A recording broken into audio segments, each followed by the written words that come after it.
A tobacco barn fire in Adams, Tennessee is a total loss Friday evening. When Adams fire crews arrived, the structure was already fully involved. According to Adams Fire Chief Ray Brown, this may have been an older barn, by his guess roughly 50 years old, making it a little difficult because these older barns become very dry and brittle. As you can see from my footage, the fire was trying to spread.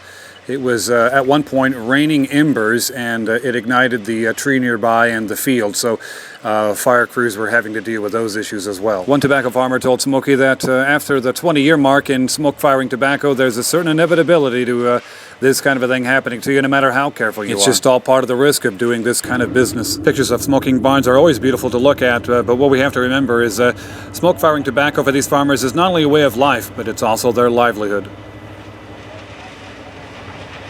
The barn is located near Kenny's Road and Glen Raven in Adams. The owner of the structure wasn't present, so we weren't able to ask him if they had any kind of insurance, but even if they did, it would never be enough to cover the losses in a case like this. If you didn't know it already, Smoky Barn News is actually named after the tobacco industry, or specifically the aspect of firing or curing the tobacco in a smoking barn. And because of the dry conditions we've had lately, and the wind that we had Friday night, fire crews stayed with this blaze until early Saturday morning just to make sure it was fully out. Sometimes they can have a reignition, so they stayed with it for quite a while just to make sure that it didn't have an opportunity to spread to the field or to anything else nearby. There's actually several ways to cure tobacco: air, fire, flue, and sun.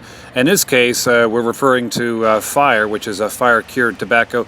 It's hung in, of course, barns where the fire of hardwoods are kept on continuous or intermittent low smolder, and takes between 3 days and 10 weeks, depending on the process and the tobacco. Curing tobacco has always been a process necessary to prepare a leaf for consumption. The trend in recent years is to use prefabricated metal curing boxes instead of the traditional curing barns, but it's unlikely that the metal curing boxes will ever be able to compete with the flavor that the barns are able to produce. At any rate, the important thing here is that there were no injuries in this fire.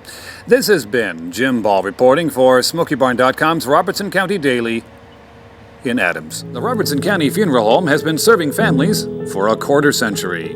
When it's time to celebrate and remember, to honor in loving memory, the Robertson County Funeral Home.